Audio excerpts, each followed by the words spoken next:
पूर्णमदः पूर्णमिदं पूर्णात् पूर्णमुदच्यते पूर्णस्य पूर्णमादाय पूर्णमेवावशिष्यते। ओम शांति शांति शांतिः। ओम शुक्लांबरधरं विष्णुं शशिवर्णं चतुर्भुजं प्रसन्नवदनं ध्यायेत् सर्वविघ्नोपशान्तये। व्यासं वसिष्ठनप्तारं शक्ते पौत्रमकल्मषं पराशरात्मजं वन्दे सुखतातं तपोनिधिं। व्यासाय विष्णुरूपाय व्यासरूपाय विष्णवे नमो वै ब्रह्मनिधये वासिष्ठाय नमो नमः। अविकाराय शुद्धाय नित्याय परमात्मने सदैकरूपरूपाय विष्णवे सर्वजिष्णवे। यस्य स्मरणमात्रेण जन्म संसारबन्धनात् विमुच्यते नमस्तस्मै विष्णवे प्रभविष्णवे। ओम नमो विष्णवे प्रभविष्णवे। ओम गुरुर्ब्रह्मा गुरुर्विष्णुर्गुरुर्देवो महेश्वरः गुरु साक्षात् परं ब्रह्म तस्मै श्री गुरवे नमः। ओम हरिः ओम। ओम विश्वं विष्णुर्वषट्कारो भूतभव्यभवत्प्रभुः भूतकृद्भूतकृद्भावो भूतकृद्भूतभृद्भावो भूतात्मा भूतभावनः भूतात्मा परमात्मा च मुक्तानां परमा गतिः। अव्ययः पुरुषः साक्षी क्षेत्रज्ञोऽक्षर एव च योगो योगविदां नेता प्रधानपुरुषेश्वरः नारसिंहवपुः श्रीमान् केशवः पुरुषोत्तमः सर्वशिवस्तानुर्भूतादिर्निधिरव्ययः शम्भवो भावनो भर्ता प्रभवः प्रभुरीश्वरः स्वयंभू शम्भुरादित्य पुष्कराक्षो महास्वनः अनाधिनिधनो धाता विधाता धातुरुत्तमः अप्रमेयो हृषीकेश पद्मनाभो मरप्रभुः विश्वकर्मा मनुस्त्वष्टा स्तविष्टस्तविरो ध्रुवः अग्राह्य शाश्वत कृष्णो लोहिताक्ष प्रतर्दनः प्रभूतस्त्रिगुब्धाम पवित्रं मंगलं परम् ईशान प्राणद प्राणो ज्येष्ठ श्रेष्ठ प्रजापतिः हिरण्यगर्भो भूगर्भो माधवो मधुसूदनः ईश्वरो विक्रमी धन्वी मेधावी विक्रमक्रमः अनुत्तमो दुरादर्श कृतज्ञ कृतिरात्मवान्।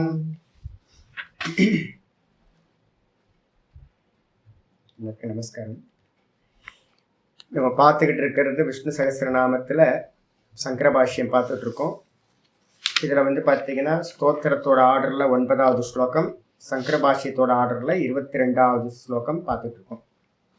ஈஸ்வரோ விக்ரமி தன்வி மேதாவி விக்ரமக்ரமः அனுத்தமோ துராதர்ஷः கிருதஜ்ஞः கிருதிராத்மவான்.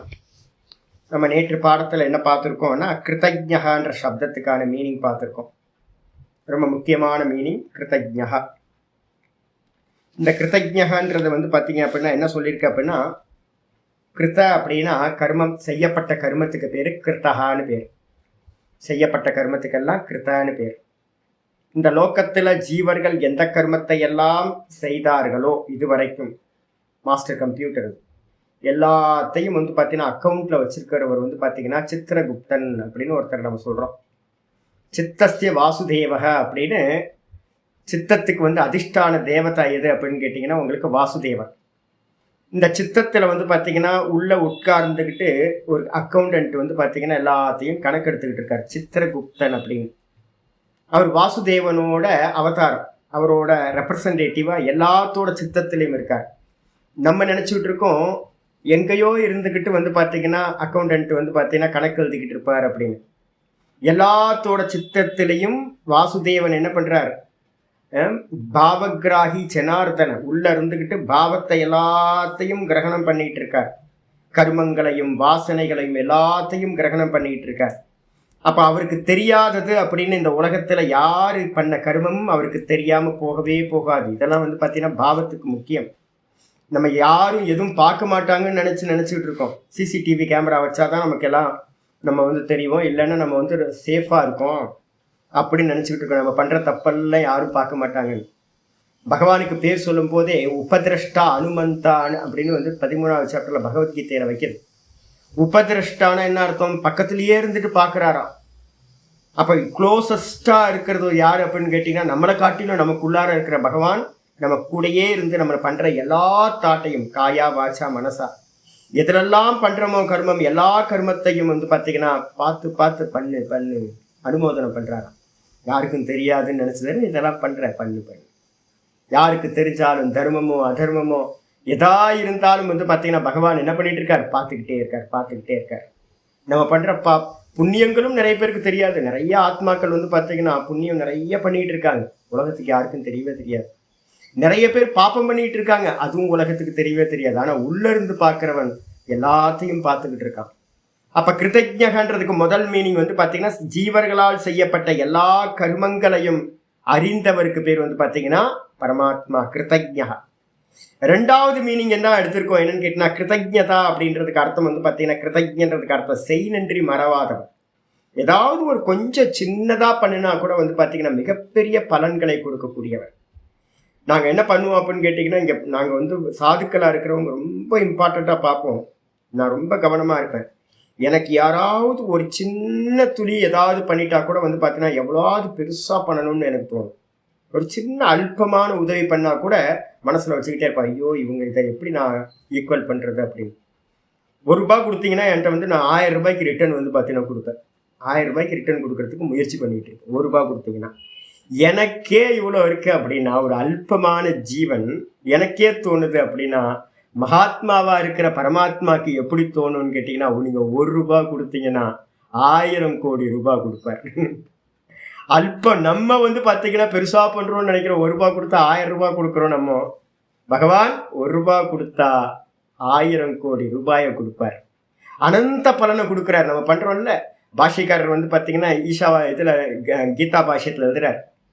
நம்ம வந்து பார்த்தீங்க அப்படின்னா கர்மயோகம் கர்மயோகம்னு பகவானுக்கு வந்து பார்த்தீங்கன்னா என்ன பண்ணிட்டோம், எல்லா கர்மத்தையும் ஈஸ்வரார்ப்பணம் ஈஸ்வரார்ப்பணம் ஈஸ்வரார்ப்பணம் பண்ணிக்கிட்டே இருக்கிறோம். ஈஸ்வரார்ப்பணம் பண்ணும்போது பூர்வபக்ஷி கேட்குறான் பாஷ்யத்தில், எல்லா கர்மத்தையும் பகவானுக்கு அர்ப்பணம் பண்ணிட்டோம், புண்ணிய கர்மத்தை எல்லாத்தையும் பகவானுக்கு அர்ப்பணம் பண்ணிட்டோம். அப்போ மரணிக்கிற தருவாயில் வந்து பார்த்தீங்கன்னா என்ன இருக்கும் நம்மள்கிட்ட மிச்சம்? எல்லா புண்ணியத்தையும் அவர் மேலே போட்டுட்டு மிச்சம் நம்ம பாப்பியா இருக்குமே, பாப்ப கர்மத்தை பேலன்ஸில் இருக்கும். ஐயோ நம்ம என்ன ஆகும் அப்படின்னு வந்து பார்த்தீங்கன்னா பூர்வபக்ஷி கேட்குறான். கேட்க போது வந்து பகவான் சொல்கிறாரு, ஒரு எஜமானனுக்கு நம்ம ஒரு ஒர்க் பண்ணோம் அப்படின்னா அந்த எஜமானன் மகிழ்ச்சி அடைகிற மாதிரி பண்ணோம் அப்படின்னா அவர் என்ன பண்ணுறாரு யோசிச்சு பாருங்க. சூரத்தில் வந்து ஒரு டைமண்ட் கம்பெனி, அதில் வந்து பார்த்தீங்கன்னா எல்லாத்துக்கும் போனஸ் என்னப்பா அப்படின்னு கேட்டிங்கன்னா எல்லாத்துக்கும் வந்து ஒரு ஃப்ளாட் ஒரு காரு அப்படின்னு கொடுத்துட்ருக்கான். ஒரு சாதாரண ஒரு ஒர்க் ஒரு கம்பெனி நடத்துகிறவனே வந்து பார்த்தீங்கன்னா தன்னோட ஒர்க்கர்ஸ் நல்லா ஒர்க் பண்ணுறாங்கன்றதுக்காக வந்து காரையும் நல்ல காஸ்ட்லியான காரையும் நல்ல ஃப்ளாட்டையும் வந்து பார்த்தீங்கன்னா கொடுக்குறான் அப்படின்னா, அப்போ வந்து பார்த்தீங்கன்னா எஜமானனாக இருக்கிற இந்த லோகத்துக்கே அதிபதியாக இருக்கிற பகவான் என்ன கொடுப்பார் சுவாமி அப்படின்னு கேட்டால் பாஷிக்கார் சொல்கிறார், அனந்த பலோ பவதி அப்படின்றார். அனந்த பலம் அப்படின்னா நம்ம கொடுக்கறது எல்லாத்தையும் ஈஸ்வரார்ப்பணம் பண்ணும்போது பதிலுக்கு பகவான் என்ன பண்றார் அப்படின்னா மோட்சம்னு சொல்லக்கூடிய அனந்த பலன்களை தருகின்றார். அப்ப என்ன அர்த்தம் அப்படின்னு கேட்டீங்கன்னா, நம்ம பண்ண கர்மயோகம் ரொம்ப அல்பமான கர்மயோகம். நம்ம பண்ண ஆராதனை வந்து பார்த்தீங்கன்னா சின்ன கொஞ்சோண்டு வில்வ இலையும் துளசி இலையும் போட்டு அது காசு இல்லாமல் ஃப்ரீயாக நம்மளே வந்து தோட்டத்தில் விளைய வச்சு அதையே பறித்து அவருக்கு வந்து பார்த்தீங்கன்னா சுவாமிக்கு அப்படின்னு போட்டுறோம். ஒரு 4 பூவை பறித்து வந்து பார்த்தீங்கன்னா அதுவும் வந்து ஃப்ரீயாகவே எல்லாமே ஃப்ரீ காஸ்ட்டு. ஒருத்தர் பெரியவர் வந்து பார்த்தீங்கன்னா காலையில் வருவார் எங்கள் ஸ்ட்ரீட்டில். என்ன பண்ணுவார் அப்படின்னு கேட்டிங்கன்னா, எல்லா காம்பவுண்டில் இருந்து வந்து எல்லா ஸ்ட்ரீட்லேயும் இப்படி இருக்காங்கன்னு நினைக்கிறேன். ஒரு மாமா இருப்பார் கண்டிப்பாக, எல்லா ஊர்லேயுமே இருப்பாங்க ஒரு மாமா. என்ன பண்ணுவாங்கன்னு கேட்டிங்கன்னா, ஒவ்வொரு காம்பவுண்டுக்கு வெளியில் வந்து பூ தொங்கிக்கிட்டு இருக்கோம். காலையில் ஒரு 6 மணிக்கு வந்து பார்த்தீங்கன்னா பூவெல்லாம் பிச்சுக்கிட்டே அப்படியே போயிடுறது. வீடு போய் சேரும்போது நிறைய பூ வரும். அப்போ ஃப்ரீ காஸ்ட் ஆஃப் பூவையும் கூட வந்து பார்த்தீங்க அப்படின்னா எடுத்து போட்டுடுறது, முடிஞ்சு போச்சு. அதில் கூட வந்து பார்த்தீங்கன்னா பகவான் எவ்வளோ சந்தோஷப்பட்டு நல்லா கேட்டது எல்லாத்தையும் கொடுக்கக்கூடியவர். அதனால அவருக்கு பேர் வந்து பார்த்தீங்கன்னா கிருதஜ்ஞகான்னு பேர். அந்த கிருதஜ்ஞ தன்மையை உடையவர், அதனால கிருதஜ்ஞா அப்படின்னு அவருக்கு பேர். இதுக்கப்புறம் கிருதி அப்படின்னு 83வது நாமத்துக்கு வந்திருக்கோம். கிருதின்றதுக்கு அர்த்தம் வந்து பார்த்தீங்கன்னா என்ன சொல்லியிருக்கோம், புருஷ பிரயத்தனத்துக்கு பேர் கிருத்தின்னு பேர். புருஷ பிரயத்னக கிருதி முதல் லட்சணம். 2வது கிரியாவா, கிருத்தின்றதுக்கு அர்த்தம் கிரியாவுக்கு பேரும் வந்து பார்த்தீங்கன்னா கர்மம், நம்ம பண்ணுற செயல் இருக்குல்ல அதெல்லாம் வந்து பார்த்தீங்க அப்படின்னா கிருத்தின்னு பேர். அதுக்கப்புறம் சர்வாத்மகத்வாத்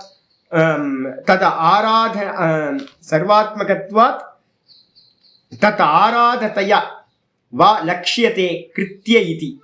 கிருத்தியன்றது வந்து பார்த்தீங்கன்னா சர்வாத்மகமா இருக்கிறதுனால வந்து பார்த்தீங்கன்னா கிருத்தியன்றது வந்து பார்த்தீங்கன்னா ஆதாரத்தையா, தது ஆதாரத்தையானா எல்லா ஜீவர்களுக்கும் ஆதாரமா யார் இருக்கா? இந்த பகவான் தான் ஆதாரமா இருக்கார், சர்வபூத்தமா அவர் தான் இருக்கார். ஆதாரமா இருக்கிற காரணத்தினால கிருத்திய அப்படின்னு அவருக்கு பேர் வந்து பார்த்தீங்கன்னா கிருத்திய இது கிருத்திகின்னு பேர் அவருக்கு, ஆதாரமா இருக்கிறதுனால. அப்ப முயற்சி வடிவமா இருக்கார், எஃபர்ட்டா. அவர் தான் கர்ம வடிவாகவும் இருக்கார். அதனால தான் நான் ஒவ்வொருத்தட்டையும் நான் சொல்லுவேன், எந்த கர்மத்தை பண்ணினாலும் அலட்சியமா பண்ணியாதீங்க. எனக்கு வந்து பார்த்தீங்கன்னா என்னோட ஆச்சாரிய சுவாமி வந்து பார்த்தீங்கன்னா சொல்லி கொடுத்த முதல் காரியம், நம்மளாம் ஏனோ தானோன்னு வாழ்ந்துட்டு இருக்கோம்ல, ஒரு குருநாதர்கிட்ட போய் வாழும்போது தான் தெரியும், ஐயோ ரொம்ப கஷ்டங்க. முதல்லலாம் சூசைட் பண்ணிக்கலான்னு தோணும். இந்த மனுஷன்ட்டெல்லாம் வாழ்றதுக்கு குருநாதர் பக்கத்தில் இருக்க முடியாது, ஒரு நாள் இருக்க முடியாது. நீங்களாம் வந்து பார்த்தீங்கன்னா செத்தே போயிடுவீங்க என் பக்கத்தில் வந்தீங்கன்னா. நான் அடிக்கிற அடிக்கு வந்து பார்த்தீங்கன்னா என்னோட சிஷ்யர்கள்லாம் எப்படி பொழைச்சி கிடக்கிறாங்கன்னே தெரியல. தலையிலேயே கூட்டிகிட்டு இருப்பேன், லெஃப்ட் போ, ரைட்டு போ, இதை பண்ணு, அதை பண்ணு, அதை அப்படின்னு. என்ன காரணம் சுவாமி அப்படின்னு கேட்டிங்கன்னா, எனக்கு படிச்சு கொடுத்த குருநாதர் என்னோட ஆச்சாரிய சுவாமி சொல்லியிருக்கார், நாமம் ரூபம். நாம ரூபம் வாஸ்தவத்துல என்ன அப்படின்னு கேட்டா மிருத்திகா இத்தியவ சத்தியம். நாம ரூபம் வாஸ்தவம் இல்லை, என்னது சாட்சாத் பிரம்மம் தான். ஈஸ்வரன் என்னவா இருக்கார் அப்படின்னா அந்த சுத்த சைத்தன்யத்தோட சேர்ந்த நாம ரூபமும் சேர்ந்துச்சுன்னா என்ன ஆயிடும்? ஈஸ்வரன் மாயா. அப்ப இந்த மொத்த ஜெகத்தும் வந்து பாத்தீங்கன்னா ஈஸ்வர மயம். அப்ப நாமம் ரூபத்துல தான் நீங்க என்ன பண்றீங்க? ஒரு கர்மாவை பண்றீங்க. ஒரு கர்மா பண்றீங்கன்னாவே நாம ரூபம் இருக்கணும். இப்ப நான் அந்த புஸ்தகம்ன்ற நாம ரூபத்தை வச்சுதான் படிச்சு கொடுக்குறேன். இந்த கேமராவை எதிர்க்க இருக்கு, இந்த மானிட்டர் இருக்கு, அதனாலதான் நம்ம கிளாஸ் எடுத்துட்டு இருக்கோம் உங்களுக்கு. இப்ப நான் படிச்சு கொடுக்கறது வந்து புக்கை பார்த்து, இந்த மானிட்டரை பார்த்து நாம ரூபங்களோட தான் விவகாரம் நடந்துகிட்டு இருக்கு. அப்போ வந்து பாத்தீங்கன்னா கர்மம் அப்படின்றது என்னன்னு கேட்டீங்கன்னா நாம ரூபத்தோடு சேர்ந்து பண்ற விவகாரத்துக்கு பேர் தான் கர்மம். அப்ப பகவான் என்னவா இருக்கார் அப்படின்னு கேட்கும் போது இது மனசுல நல்லா வச்சுங்க, பகவான் கர்ம ரூபமா இருக்கார். அப்ப எந்த கர்மம் சுவாமி அப்படின்னு கேட்டா எந்த கர்மம் இல்லை, எந்த கர்மமா இருந்தாலும் நீங்க சின்ன கர்மம் பெரிய கர்மம்லாம் பார்க்கவே பார்க்காதீங்க. எங்க சுவாமி முதல்ல சொல்லி கொடுத்தது, ஒரு சின்ன கர்மமும் ஒரு அரை மணி நேரம் என்னோட சுவாமி பக்கத்துல இருக்க முடியாது, என்னோட ஆச்சரிய சுவாமி பக்கத்துல. ஏன் அப்படின்னு கேட்டா யோகினா அப்படிப்பட்ட யோகியா இருப்பான். பார்க்கும்போது என்ன இது கோடு போட்ட மாதிரி காரியம் பண்றாங்களேன்னு இருக்கும். ஒரு எம்எம் கூட வந்து பாத்தீங்கன்னா இப்படி அப்படி கர்மா இருக்கவே இருக்காது, அவ்வளவு பர்ஃபெக்ஷன். ஒரு சின்ன வேலை பண்ணா கூட வந்து பாத்தீங்கன்னா பார்த்து யோகம். ஏன் அப்படின்னு கேட்டா ஈஸ்வரன் கர்ம ரூபமா இருக்கார். இதை எப்பவுமே பண்ணுவீங்க. ரெண்டாவது வந்து பாத்தீங்க அப்படின்னா கிருதி அப்படின்றதுக்கு அர்த்தம் வந்து பாத்தீங்கன்னா சங்கல்ப ரூபம்னு அர்த்தம். சங்கல்பமா வந்து பாத்தீங்கன்னா பகவான் தான் சங்கல்பமா இருக்கார். எல்லாத்தோட சங்கல்பமா வந்து பாத்தீங்கன்னா பகவான் இருக்கார். அதனால வந்து பாத்தீங்கன்னா கிருத்தின்னு பேர். அப்ப என்ன அர்த்தம்? கிருத்தின்றதுக்கு அர்த்தம் வந்து பாத்தீங்கன்னா புருஷ பிரயத்தனம், சங்கல்பம், கர்மம், இது எல்லாமா சேர்ந்து இருக்கார். கூட வந்து பாத்தீங்கன்னா எல்லாத்துக்கும் ஆதாரமா இருக்கிறதுனால அவருக்கு வந்து கிருத்திகின்னு பேர். ஆயிடுச்சா? இத்தனை பேர் சொன்னதுக்கு பிறகு அடுத்து ஆத்மவான் அப்படின்னு 84வது பேர் வந்து ஆத்மவான். ஆத்மவான்றதுக்கு அர்த்தம் என்ன சுவாமி அப்படின்னு கேட்டீங்கன்னா தன்னை உடையவர். அவரோட அறிவுக்கு வந்து பாத்தீங்கன்னா எதையும், அவரோட இருப்புக்கு எதையும், அவருடைய ஆனந்தத்துக்கு எதையும் சாராமல் இருப்பவர். இப்ப நீங்களும் நானும் வந்து பாத்தீங்கன்னா என்ன பண்ணிருக்கோம்? நான் பரமஹம்சானந்தான்றவன் என்னோட எக்ஸிஸ்டன்ஸ்க்கு என்ன பண்றேன்? இந்த ஜீவாத்மாக்கு இந்த தேகம் தேவைப்படுது, என்னுடைய அறிவுக்கு என்னோட புத்தி தேவைப்படுது, இந்திரியங்கள் தேவைப்படுது, என்னுடைய ஆனந்தத்துக்கு வந்து பாத்தீங்கன்னா விஷயங்கள் தேவைப்படுது. சத்து சித்த ஆனந்தம் மூணுத்துக்கும் நான் என்ன பண்ணிருக்கேன்? இந்த டிபெண்ட் பண்ணியிருக்கேன். அப்ப நான் உடையவனா அப்படின்னு கேட்டீங்கன்னா என்னை உடையதா இந்திரியங்கள் தேகம் மனசெல்லாம் என்னை உடையதா இருக்கு. நான் அடிமையா இருக்கேன், ஸ்லேவா இருக்கேன், நான் உடையாளா இல்லை. இதை எல்லாத்தையும் உடையவனா நான் இல்லை. கர்த்தா சுதந்திரக. ஆனா வந்து பாத்தீங்கன்னா நான் சுதந்திரமா இல்லை. இந்த இந்திரியங்கள் என்ன சொல்லுதோ, இந்த தேகம் என்ன சொல்லுதோ, வெளி விஷயங்கள் என்ன சொல்லுதோ அதுக்கு அடிமையா இருக்கேன் நான். ஆனா பகவான் எப்படி இருக்கா அப்படின்னா சுதந்திரமானவர். ஏன் அப்படின்னு கேட்டீங்கன்னா அவர் ஏன் சுதந்திரமா இருக்காருன்னா ஆத்மவானா இருக்கார். ஆத்மவானா என்ன அர்த்தம் அப்படின்னு கேட்டா தன்னை உடையவரா இருக்கார். அதனால வந்து பாத்தீங்கன்னா ஆத்மவான்றதுக்கு அர்த்தம் தன்னை உடையவர். ஸ்வ மகிம பிரதிஷ்டிதத்வாத் ஆத்மவான். ஸ்வமகிமைன்னா என்ன அர்த்தம்? அவருடைய மகிமை எது? சத்தியம் ஞானம் அனந்தம் பிரம்ம. இதான் மகிமா. அந்த பகவானோட மகிமை வந்து வேற எதுவுமே இல்லை. உபாதி ரகிதமா இருக்கிறவர், உபாதி இல்லாமல் இருப்பவர்.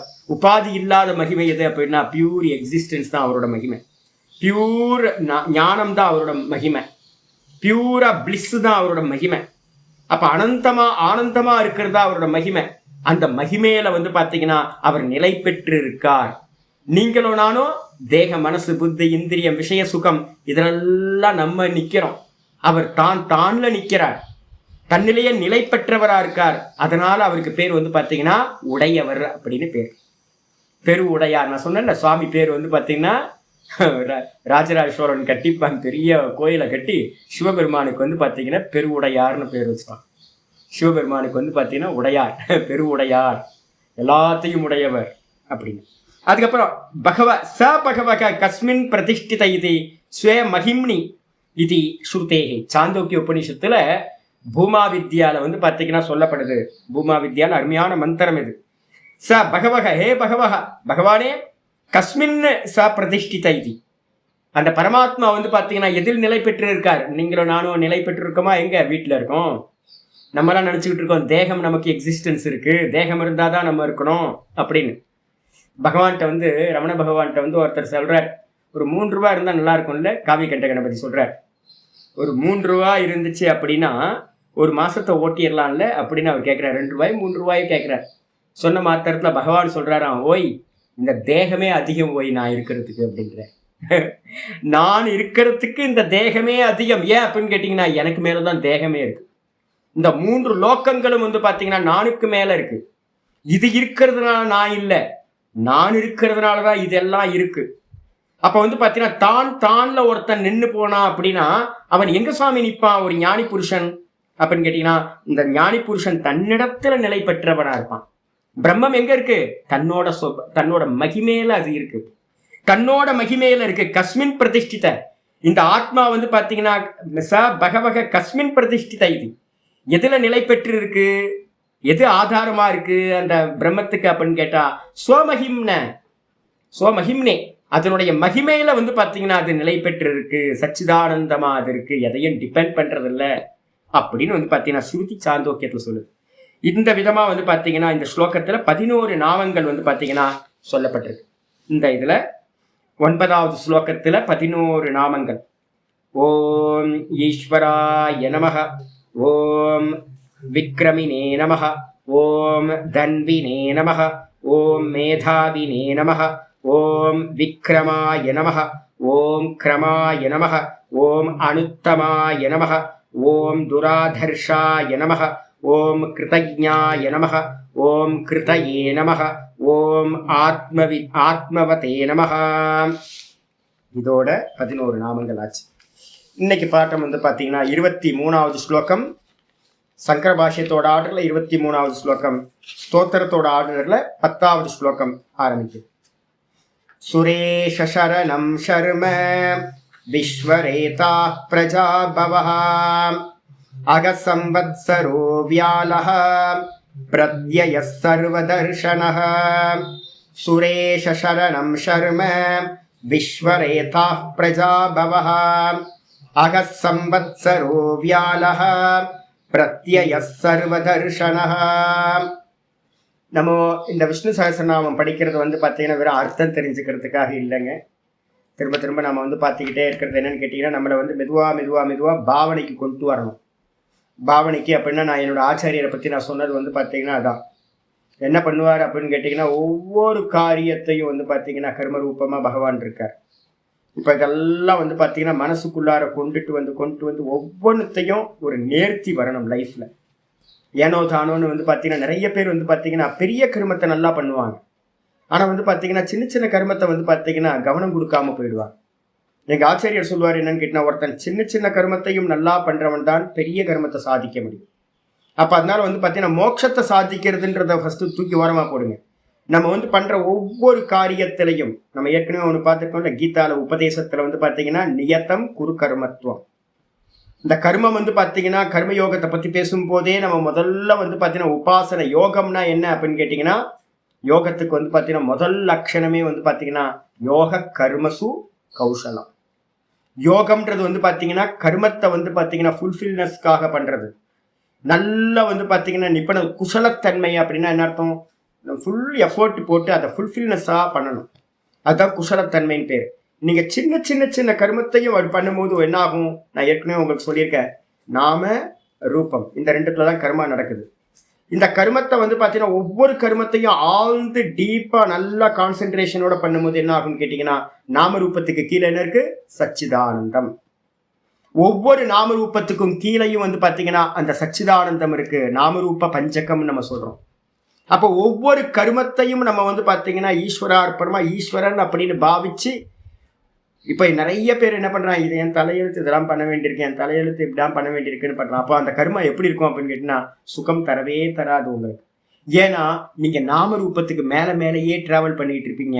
கீழே இருக்க சச்சிதானந்தத்தை நீங்க என்னைக்குமே அறிய மாட்டீங்க. அப்ப சச்சிதானந்தம் இல்லாம வெறும் நாமரூபத்தை பண்ணும்போது என்னன்னு கேட்டீங்கன்னா அது எல்லாம் நாமரூபம் எல்லாமே ஜடம்.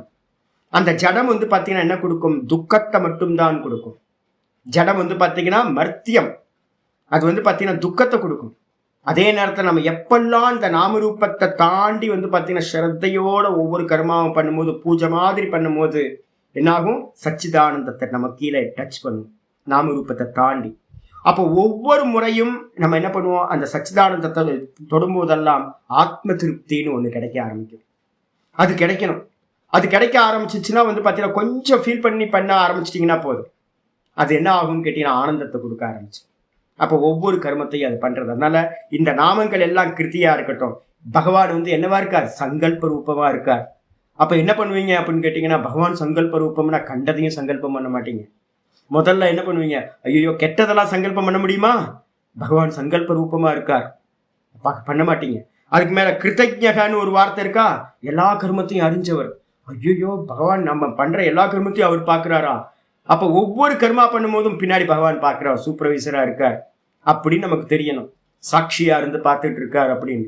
அப்ப வந்து பாத்தீங்கன்னா கர்மத்துல வந்து பாத்தீங்கன்னா ஒரு நேர்த்தி வர ஆரம்பிச்சிடும். பொய்யான கர்மங்கள், யாரையும் ஏமாத்துற மாதிரி வந்து பண்ண மாட்டோம். அதுக்கப்புறம் சாட்சியா இருக்கிறதுனால வந்து பாத்தீங்கன்னா கேர்ஃபுல்லா பண்ணுவோம். சங்கல்ப ரூபமா பகவான் இருக்காருன்னும் போது நல்ல சங்கல்பங்களையே பண்ணுவோம். அதே நேரத்துல ஆத்மவான பகவான் இருக்கார் அப்படின்னா நம்மளும் என்ன பண்ணுவோம் அப்படின்னு கேட்டா, நான் ஆத்மவான ஆகணும் அப்படின்னு நம்ம முயற்சி பண்ணுவோம். நம்ம இந்த இந்திரியங்கள் இதெல்லாத்தையும் சென்சார்கன்ஸ் எல்லாம் கண்ட்ரோல் பண்ணுவோம். இதெல்லாமே வந்து பாத்தீங்கன்னா நாமத்தை படிக்க படிக்க நம்ம லைஃப்ல ரிஃப்ளெக்ட் ஆகணும். அதுக்காக தான் விசாரம் பண்றது. இந்த ஸ்லோகத்துல வந்து பாத்தீங்கன்னா என்ன நாமம் இருக்கு? 23வது ஸ்லோகத்துல சுரேஷா. சுரேஷகன்றது வந்து பாத்தீங்கன்னா 85வது நாமம் சுரேஷா. சுரேஷக அப்படின்றதுக்கு அர்த்தம் சுர அப்படின்னா தேவர்களுக்கு பேர் சுரகா. அந்த தேவர்களுக்கு பேர் வந்து பாத்தீங்க அப்படின்னா சுரக. அவருக்கு ஈஸ்வரனா இருக்கிறது வந்து பாத்தீங்கன்னா தேவர்களுக்கு ஈஸ்வரனா தலைவனா இருக்கிறதுனால பகவானுக்கு சுரேஷகான்னு பேர். நிறைய பேர்ல வீட்டுல வைக்கிறாங்க, இங்க நிறைய பேர் சுரேஷ்ன்னு நிறைய பேர் வைக்கிறாங்க.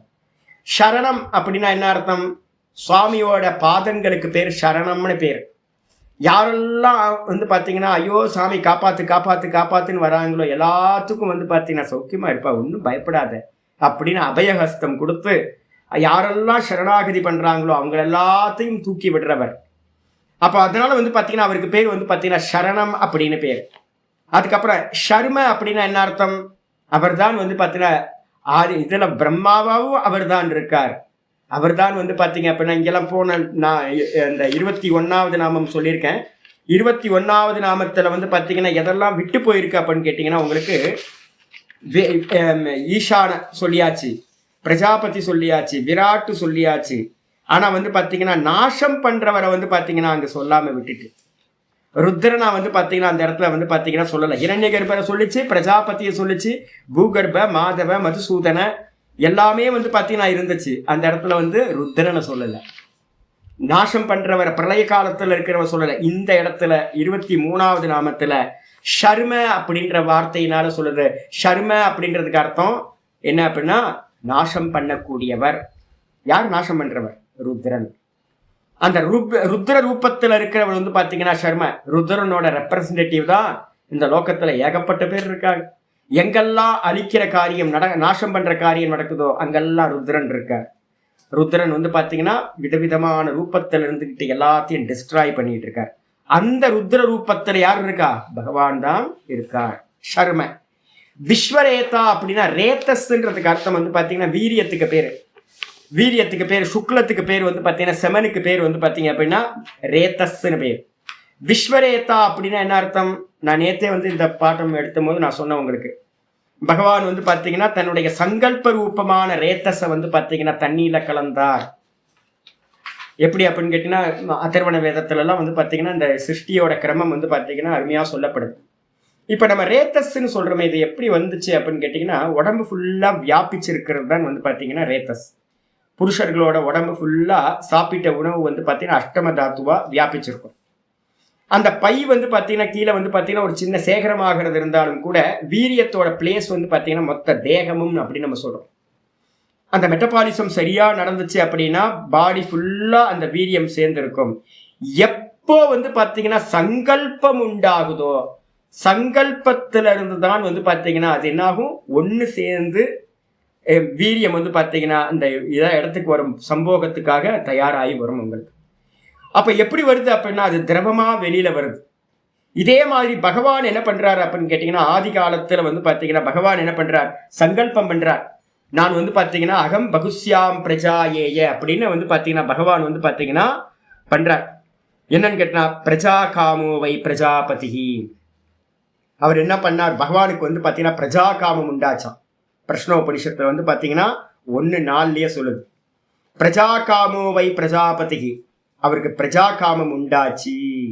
எப்படி ஒரு ஹஸ்பண்ட் ஒய்ஃப் வந்து இது பண்ணுறாங்க, பிளான் பண்ணுறாங்க, நமக்கு ஒரு குழந்தை வேணும் அப்படின்னு எப்படி வந்து பார்த்தீங்கன்னா பிளான் பண்ணுறாங்களோ, 6 மாதம் தள்ளி போட்டோம், 1 வருஷம் தள்ளி போட்டோம் அப்படின்னு தள்ளி போட்டு இல்லைப்பா இதுக்கு மேலே வேணாம்ப்பா, போதும் நமக்கு ஒரு குழந்தை வேணும் பெற்றுப்போம் அப்படின்னு எப்போ சங்கல்பம் பண்ணுறாங்களோ அதே மாதிரி பகவான் என்ன பண்ணுறாரு அப்படின்னு கேட்டிங்கன்னா அவருக்குள்ளார ஒரு காமம் உண்டாச்சு, பிரஜா காமம்.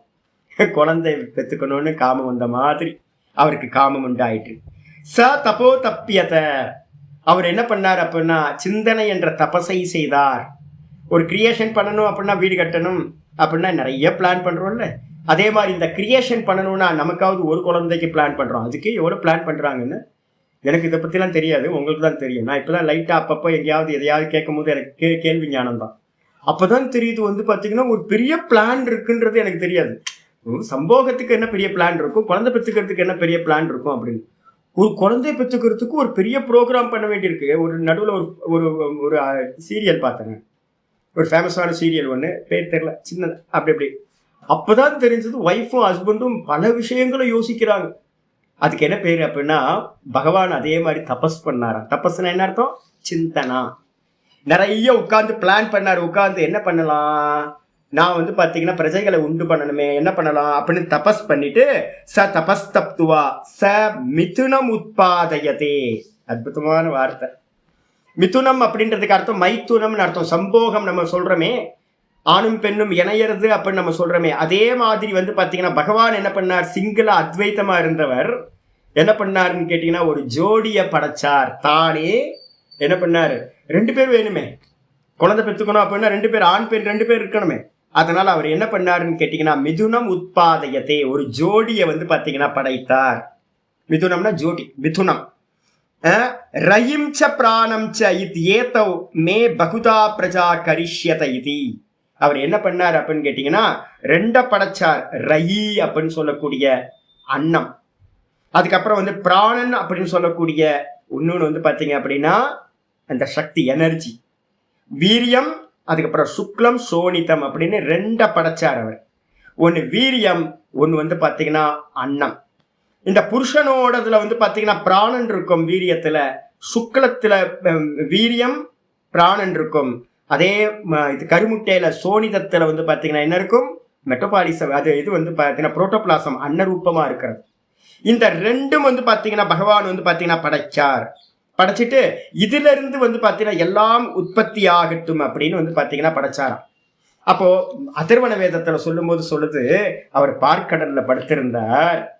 பார்க்கடல்ல படுத்துக்கிட்டு வந்து பார்த்தீங்கன்னா அவரோட வீரிய ஸ்கலனமாச்சு அப்படின்னு ஒரு, நீங்க பார்த்தீங்க அப்படின்னா எவ்வளோ டெக்னிக்கலாக யோசிச்சிருக்காங்க. நம்ம பார்த்தோம். இப்போ நான் ஏதாவது இது மாதிரி பேசும்போது சுவாமி என்ன கொஞ்சம் ரொம்ப இதாக பேசுகிற மாதிரி இருக்கு, கொஞ்சம் அசிங்கமாக பேசுகிற மாதிரி இருக்கு அப்படின்னு.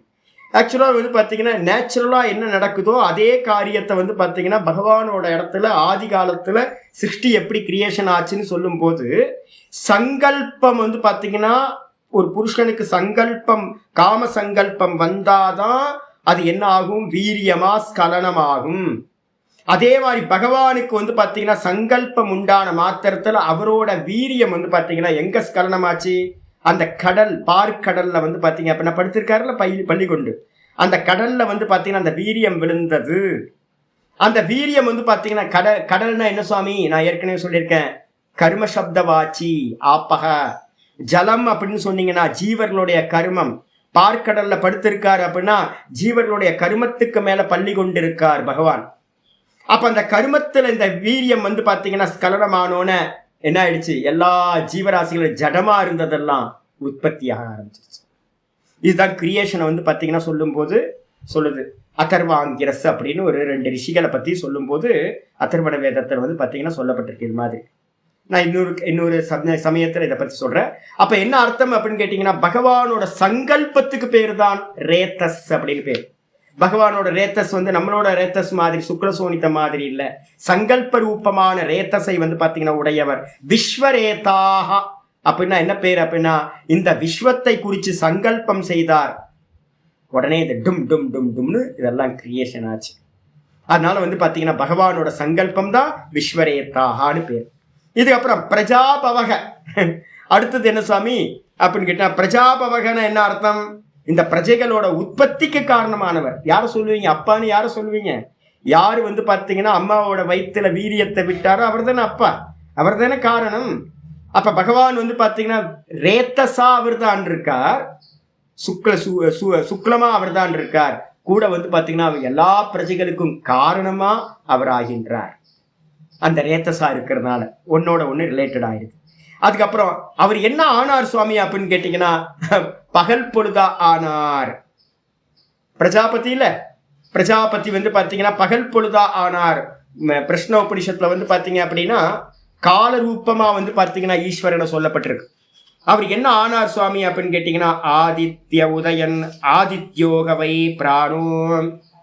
மந்திரம் சொல்லுது என்ன அப்படின்னு கேட்டீங்கன்னா 1:5 பிரஷ்னோபனிஷத்துல 1:5 என்ன பண்ணார்? 2 படைச்சாரா? மிதுனத்தை உற்பத்தி பண்ணாருன்னு சொல்லிச்சு. மிதுனம்னா என்ன சொல்லியிருக்கு அப்படின்னு கேட்டீங்கன்னா, 1 பிராணன், இன்னொன்னு வந்து பாத்தீங்கன்னா பிராணனோட கூட இருக்கிறது ரைன்னு சொல்லக்கூடிய அன்னம், மேட்டர். 1 எனர்ஜி, 1 வந்து மேட்டர். பிராணன் எனர்ஜி, பிராணனுக்கு அந்நியமா இருக்கிறது மேட்டர். பிராணன் கூட வந்து பாத்தீங்கன்னா ரஹின்னு சொல்றோம். இந்த பிராணன் எப்படி சுவாமி இருக்கு அப்படின்னும் போது மந்திரம் 4 சொல்லுது. 1:4 சொல்லுது, ஆதித்யோகவை பிராணஹ ரயிரேவ சந்திரமா. இந்த ரயின்னு சொல்லக்கூடியது வந்து பாத்தீங்கன்னா சந்திரன் ஆயிடுச்சு. பிராணன் என்ன ஆயிடுச்சு? சூரியன். பிராணோ ஆதித்யோகவை பிராணஹ. அப்ப புரியுதா உங்களுக்கு? பிராணன் தான் ஆதித்யன். அதே நேரத்துல ரயின்னு சொல்லக்கூடிய மேட்டர் அன்னம் தான் சந்திரன். இந்த 2 ஆயிடுச்சு. இப்ப நீங்க டேவை வந்து எதை வச்சு கணக்கு பண்றீங்க? டே வந்து பாத்தீங்கன்னா எதை வச்சு? சூரியனை வச்சு தானே கணக்கு பண்றோம். சூரிய உதயத்திலிருந்து சூரிய அஸ்தமனம் வரைக்கும்.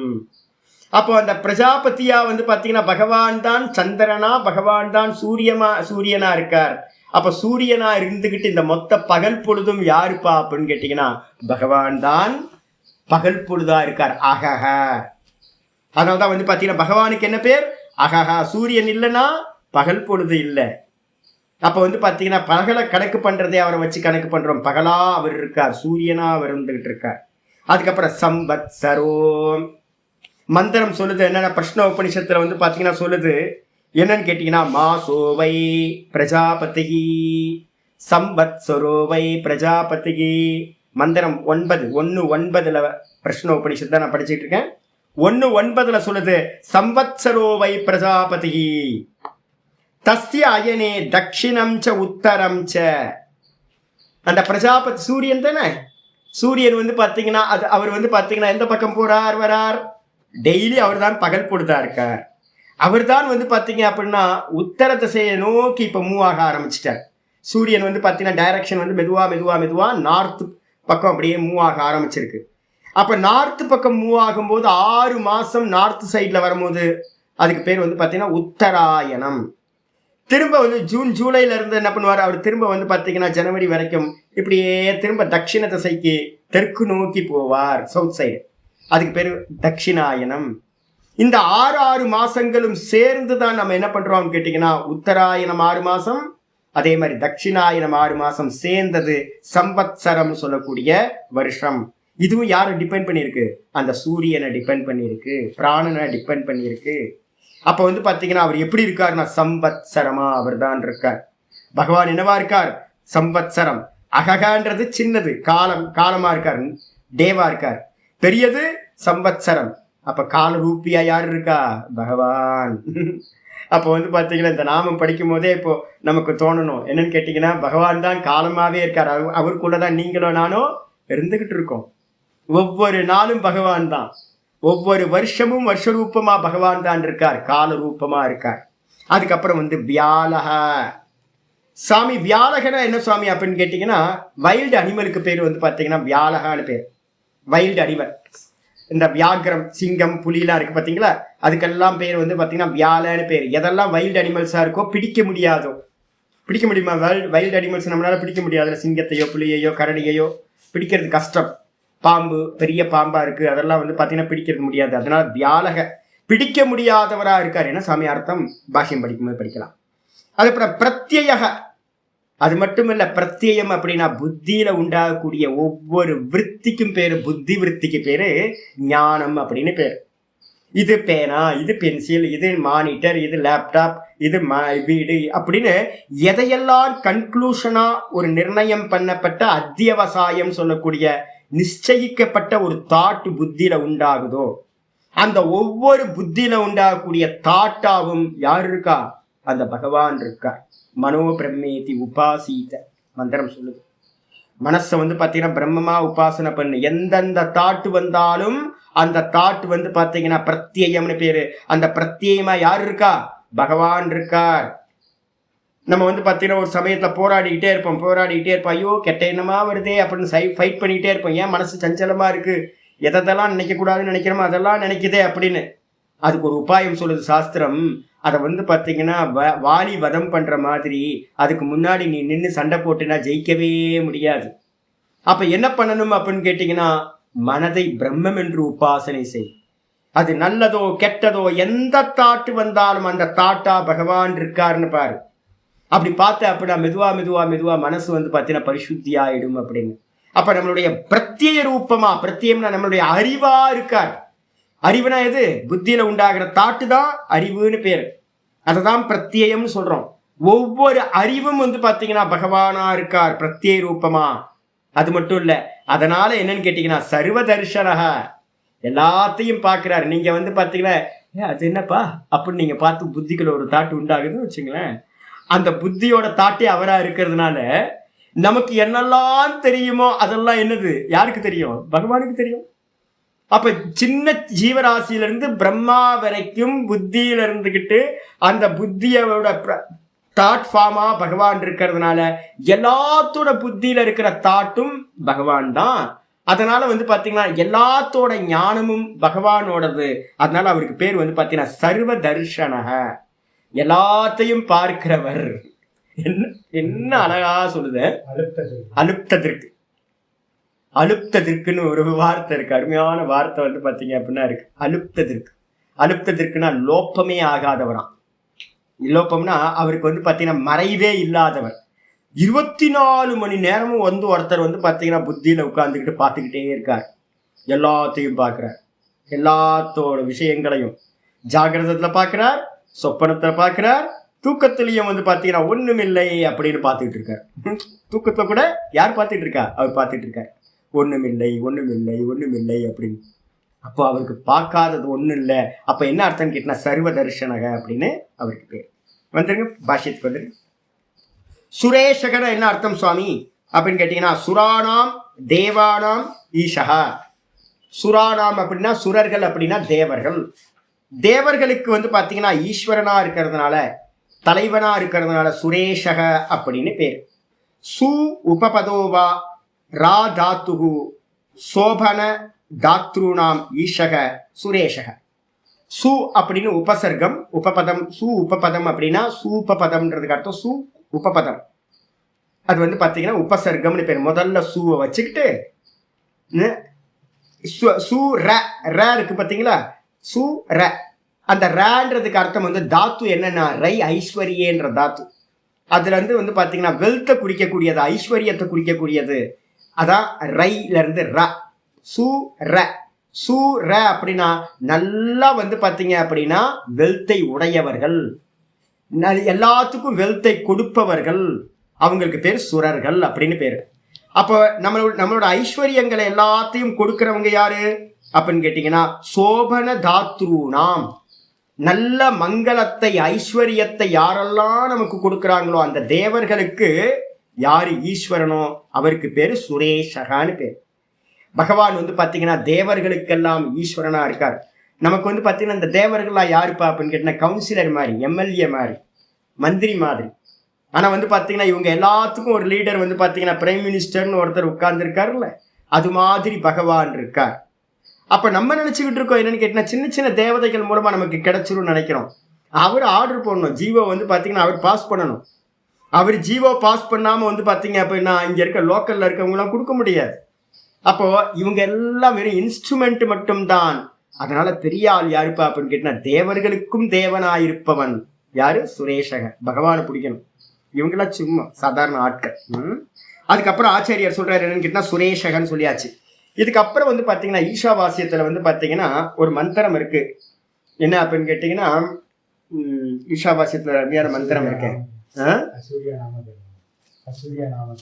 அசூரியா நாமதே லோக அந்தேன தமசாவிருதாக தாகுஸ்தே பிரேத்யாபிகச்சந்தி அப்படின்னு வந்து பாத்தீங்கன்னா ஒரு மந்திரம் வந்து பாத்தீங்கன்னா ஈஷாவாசியத்துல மந்திரம் வந்து பாத்தீங்கன்னா அசூரியா நாமத்தே 3வது மந்திரம் இருக்கு ஈஷாவாசியத்துல. யாரெல்லாம் அதுல பாஷ்யம் பண்ணும்போது சொல்றாரு, யாரெல்லாம் இந்திரிய போகங்கள்லயே இருக்காங்களோ அவங்கெல்லாம் கூட தேவர்களா இருந்தாலும், தேவலோகம் எப்படி இருக்கும்? லாஸ் வேகாஸ் மாதிரி இருக்கும், வேற எதுவும் இல்லை, ஸ்பெஷலா இருக்க. தாய்லாந்து நாடு இருக்கும், வெறும் ஆட்டம் பாட்டம் கொண்டாட்டமா தான் போயிட்டு இருக்கும், வேற ஒன்றும் இருக்காது. கோவா மாதிரி இருக்கும், கற்பனை பண்ணிக்கங்க. கோவா மாதிரி இருக்கும், தாய்லாந்து மாதிரி இருக்கும், லாஸ் வேகாஸ் மாதிரி இருக்கும். இது மாதிரி நம்ம மனசுல 24 அங்க போய் ஆத்ம ஞானம் இருக்குமா? லாஸ் வேகாஸ்ல போய் சத்சங்கம் பண்ணலாமா சாமி? ஒரு கீத யஜ்யம், மகா யஜ்யம், கீதாவோட மகா யஜ்யம் லாஸ் வேகாஸ்ல போய் போட்டா எவனாவது ஒருவான பைத்தியக்காரன். என்ன பைத்தியக்காரன்? கீதா யஜ்யமா? இங்க எதுக்கு கீதா யஜ்யம் வைக்கிற? அங்க போயிட்டு இருக்கணும் வச்சு, வாப்பா உனக்கு ஒரு ஆத்ம ஞானம் கொடுக்குறப்பா, ஆத்மாவது ஞானமாகும் போய் அப்படின்னாக்கு அப்படின்ட்டு ஒரு பெரிய பாட்டில தூக்கிட்டு வந்து ஆனந்தமா குடிச்சிட்டு ஆனந்தமா இருப்பான். சீட்டு கட்டிய இதையும் போட்டுக்கிட்டு சூதாட்டமும் போட்டுக்கிட்டு அப்படிதானே இருப்பான். அப்ப தேவலோகம் எப்படிப்பா சுவாமி இருக்கும் அப்படின்னு கேட்டீங்கன்னா தேவலோகம் எல்லாம் ஆட்டம் பாட்டம் கொண்டாட்டம் தான். அப்படி இருக்கிறதுனால அவங்களுக்கு என்ன பேரு அப்படின்னு கேட்டீங்கன்னா அசுரர்கள் அப்படின்ட்டு. சுஷ்டுகு ரமந்தே இதி சுராஹா அசுசு ரமந்தே இதி அசுராஹா ஒரு வித்பத்தி சொல்ற. நல்ல விஷயங்கள்ல ஆத்ம விஷயங்கள்ல இப்ப நம்ம உட்காந்து பாடம் கேட்கிறோமே, 4 மணிக்கு எவனாவது வந்து பாத்தீங்கன்னா இந்த நேரத்துல உட்காந்து யாராவது எட்டி பார்த்தாங்கன்னா என்னது 4 மணிக்கு உட்காந்துக்கிட்டு விஷ்ணு சஹஸ்ரநாமத்தை சொல்லிக்கிட்டு இருக்காங்க இவங்க அப்படின்னு யோசிப்பாங்க. அப்ப 4 மணிக்கு படிக்கிற நேரமா அப்படின்னு உட்காந்து 4 மணிக்கு படிக்கிறோமா? காலையில இருந்து நல்ல விஷயங்கள்லயே பிரவருத்தி பண்ணிட்டு இருக்கோமா? அப்ப நம்மளாம் யாரு சுவாமி அப்படின்னா சுஷ்டுகு ஆத்ம விஷயே, நல்ல ஆத்ம விஷயத்திலேயே ஈஸ்வர விஷயத்திலேயே யார் இருக்காங்களோ அவர்கள் தேவர்கள். அதே நேரத்துல அசுசு ரமந்தே எவர்கள் வந்து பாத்தீங்கன்னா கெட்ட விஷயங்கள், அசுசு இந்திரியேஷு, அசுசுனா கெட்ட இந்திரிய விஷயங்கள்ல இந்திரிய போகங்கள்லயே யார் ரமிக்கிறார்களோ அவர்களுக்கு பேரு அசுரர்கள் அப்படின்னு பேரு. அப்ப தேவலோகத்துல இருந்தாலும் கூட அந்த தேவர்களும் கூட என்னது அசுரர்களே அப்படின்னு சொல்லிட்டார். சொன்னதுக்கு பிறகு அப்ப நம்மெல்லாம் கோல் யாரு இருக்கா? நம்மெல்லாம் சுரர்கள். நமக்கெல்லாம் தேவன் யாரு? ஒரே பகவான் தான். அப்ப சுரர்களுக்கு தேவனா இருக்கிறவர் வந்து பாத்தீங்கன்னா சுரேஷகான்னு பேர் நமக்கு. இதுக்கு அடுத்தது வந்து பாத்தீங்கன்னா 86வது நாமம் சரணம் அப்படின்னு வந்து பாத்தீங்கன்னா நாமம் இருக்கு. சரணம்னா என்ன அர்த்தம் சுவாமி அப்படின்னு கேட்டீங்கன்னா, சரணம் அப்படின்றதுக்கு அர்த்தம் சரணாகதி பண்றவங்களுக்கு புகலிடமா இருக்கிறவர், அபயஸ்தானமா இருக்கிறவருக்கு பேரு சரணம்னு பேரு. ஆர்த்தானாம் அர்த்திகரணத்துவாத் சரணம். ஆர்த்தானாம் அப்படின்னா ஆர்த்த பக்தி நம்ம ஏற்கனவே பார்த்திருக்கோம். பக்தியில 4 பக்தி பார்த்திருக்கோம். ஆர்த்த பக்தின்னு என்ன அர்த்தம்? ஐயோ ஐயோ ஐயோ அப்படின்னு கத்திக்கிட்டே சுவாமிகிட்ட வந்து பாத்தீங்கன்னா போறது. ஒரு அம்மா வந்து பாத்தீங்கன்னா இன்னும் மனசுலயே நிக்குது. நம்ம ரமணாசிரமம் பக்கத்துல இருக்கும்போது வெளியில் நான் இருந்த கோயிலுக்கு நான் பின்பக்கம் ஒரு வீட்டில் இருந்தேன், ஒரு பர்ணசாலையில். வெளியில் வந்து ஒரு சிலை வச்சுருக்கேன், அம்பாலோட சிலை, காவல் தெய்வம் மாதிரி அம்பாள். டெய்லி ஒரு அம்மா வருவாங்க. எப்போ வருவாங்க அப்படின்னு கேட்டிங்கன்னா 1:30 மணிக்கு 1 மணிக்கு வருவாங்க. வந்து அந்த அம்மாவோட பாதத்தில் வந்து பார்த்தீங்கன்னா உட்காந்துட்டு முட்டி முட்டி முட்டி அழுவாங்க. வயசு வந்து பார்த்தீங்கன்னா ஒரு 40-45 வயசு இருக்கும் பாவம். நானும் எவ்வளவோ ஆறுதல் சொல்லி பார்த்தேன். டெய்லி வந்து பார்த்தீங்கன்னா சுவாமிகிட்ட வந்து பார்த்தீங்கன்னா உளுந்து இடிச்சு நான் பிரார்த்தனை பண்ணுவேன், ஐயோ சீக்கிரம் இந்த அம்மாவுக்கு வந்து பார்த்தீங்கன்னா என்ன பண்ணணுமோ பண்ணுமா, கொஞ்சம் சீக்கிரம் பண்ணி விடுங்கம்மா, பாவம் எனக்கு கஷ்டமா இருக்கு, ரொம்ப கஷ்டமா இருக்கு. அப்போ ஆர்த்த பக்தின்றது என்ன அர்த்தம்னு கேட்டிங்கன்னா, வேற சோர்ஸ் இல்லை, ஹெல்ப் பண்ணுறதுக்கு யாருமே இல்லாத போது ஒரே ஒரு சரணாகதி என்ன அப்படின்னு கேட்டிங்கன்னா, பகவான் மட்டும்தான் எனக்கு ஏதாவது பண்ணணும், யாருமே இல்லை எனக்கு பண்ணுறதுக்கு அப்படின்னு வந்து பார்த்தீங்கன்னா முட்டி முட்டி முட்டி நம்ம அழுகுறோம். அப்படின்னா யார் இருக்கா? பகவான் மட்டும்தான் இருக்கார். சரணாகதி ஆர்த்த பக்தின்னு பேரு. ஆர்த்தனா துக்கின்னு அர்த்தம். துக்கப்பட்டவங்களுக்கெல்லாம் என்னது? ஆர்த்தி ஹரணத்துவாத், அந்த துக்கத்தை போக்குறவரா இருக்கிறவர். அதனால்தான் நான் சொன்னேன்ல, அபயஹஸ்தம், அவரோட அபயஹஸ்தம் இருக்கே, சுவாமியோட அபயஹஸ்தம். சௌக்கியமா இருப்பா, ஒன்றும் இல்லை, நான் இருக்கேன் பகவான் காட்டுறார். நீ சரணாகதி பண்ணு போதும், நீ சரணாகதி பண்ண நான் பார்த்துக்கிறேன், நான் பகவான் பார்த்துப்பார் அப்படின்னு நம்பிக்கையோடு நீ காரியத்தை பண்ணு, நான் பார்த்துக்கிறேன் அப்படின்னு. அப்போ அந்த சரணாகதி பண்றதுக்கான சரணம் எதுவோ, அவருடைய பாதுகைகள் எதுவோ, அதுக்கு பேர் தான் பகவான் சரணரூபமா இருக்கார். அதுதான் வந்து பார்த்தீங்கன்னா இருக்கு. நம்ம வந்து பார்த்தீங்க அப்படின்னா பூஜைகளில் வந்து பார்த்தீங்கன்னா ரொம்ப முக்கியமான பூஜையில் வந்து பார்த்தீங்கன்னா பாதுகா பூஜை வந்து பார்த்தீங்கன்னா ரொம்ப விசேஷம். நாங்கள் பண்ணுறதில்ல. என்ன காரணம் அப்படின்னு கேட்டிங்கன்னா, நாங்கள் வந்து எப்போவுமே நான் பண்ணவே மாட்டேன் பாதுகா பூஜை. பிரம்மச்சாரியா இருக்கும் போது சில சமயம் பண்ணணும்னே, மற்றபடி வருஷத்துக்கு ஒரு நாள் சுவாமியோட இதெல்லாம் பண்ணுறதில்ல. என்ன காரணம் அப்படின்னு கேட்டிங்கன்னா, ஸ்ரீ பாதுகா பூஜை, குரு பாதுகா பூஜையாக இருக்கட்டும், இல்லை சுவாமியோட பாதத்தை வச்சு பண்ணுறதா இருக்கட்டும், எந்த பாதுகா பூஜை பண்ணினாலும் ஐஸ்வர்யம் கொட்டி எடுத்துருங்க. பண்ணி பாருங்க, தெரியும். அதனால தான் வந்து பார்த்தீங்கன்னா ஆசிரமங்கள்ல என்ன பண்ணுறாங்க அப்படின்னு கேட்டிங்கன்னா, நல்ல விவரம் தெரிஞ்ச ஆசிரமங்கள்லாம் தத்த பாதுகா பூஜை வச்சுருவாங்க. பாதங்களுக்கு வந்து பார்த்தீங்கன்னா, குரு பாதங்களுக்கு வந்து பார்த்தீங்கன்னா விசேஷமாக பூஜைகள், ஆராதனைகள். நீங்கள் வேற எந்த மூர்த்தத்துக்கு பண்ணுறதை காட்டிலும் பகவானோட பாதத்துக்கு வந்து பார்த்தீங்கன்னா பூஜை பண்ணுறீங்கன்னு வச்சுங்க, அது மாதிரி ஐஸ்வர்யம் வந்து பார்த்தீங்கன்னா இந்த உலகத்தில் ஈடு இணை இல்லாமல் கிடைக்க ஆரம்பிச்சு, தரித்திரம் வரவே வராது.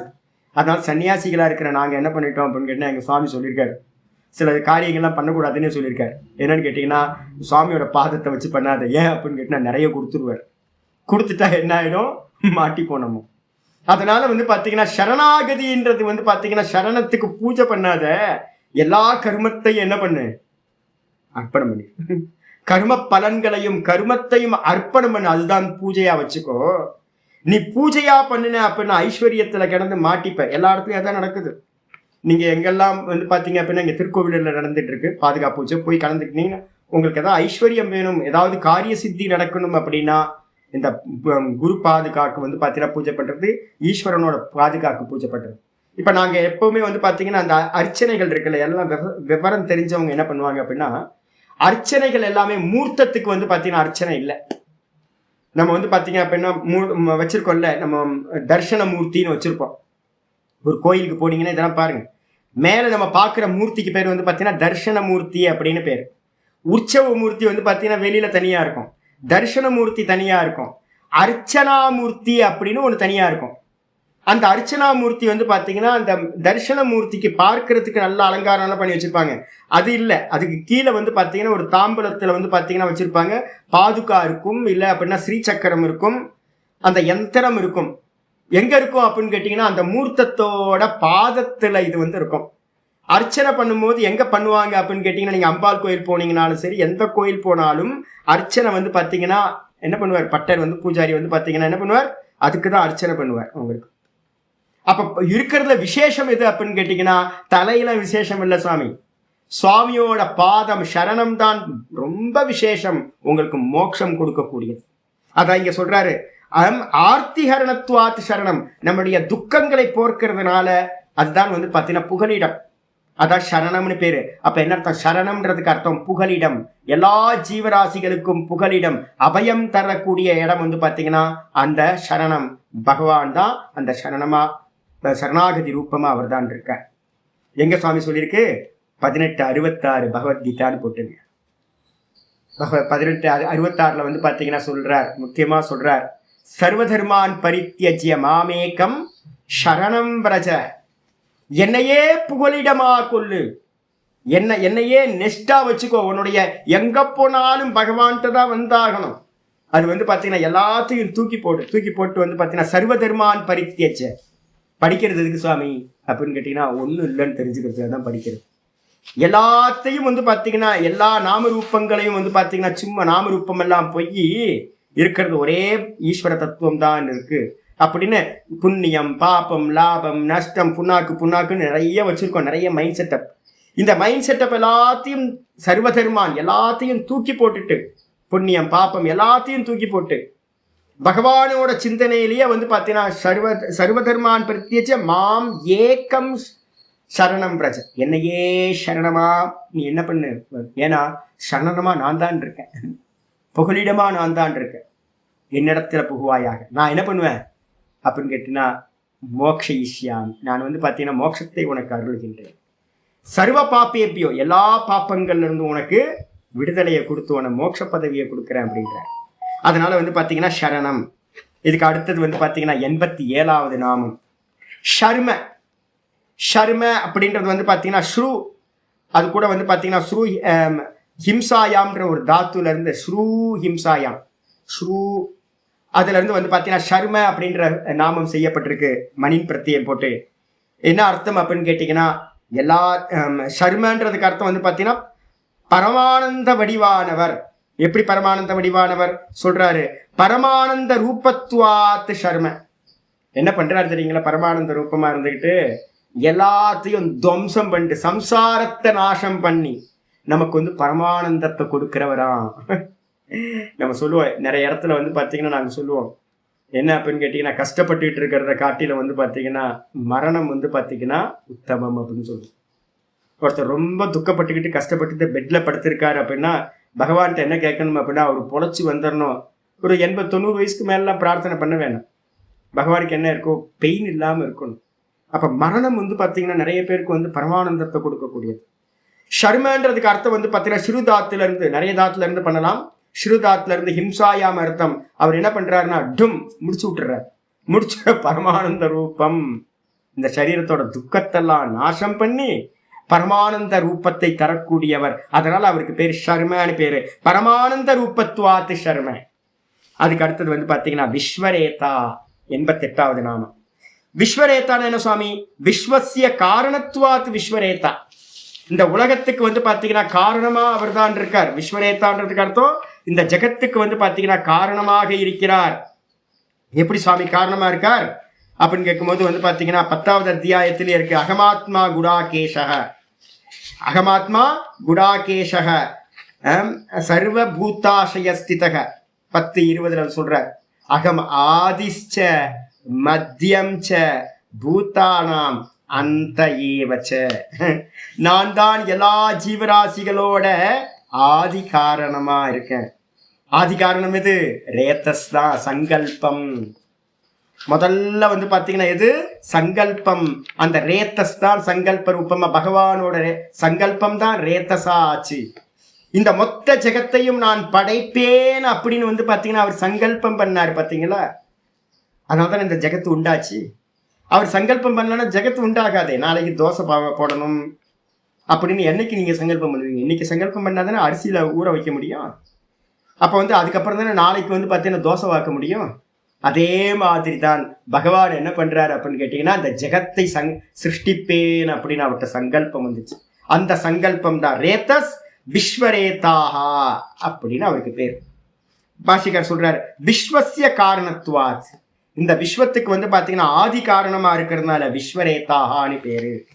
அதுக்கப்புறம் 89வது நாமம் பிரஜாபவக.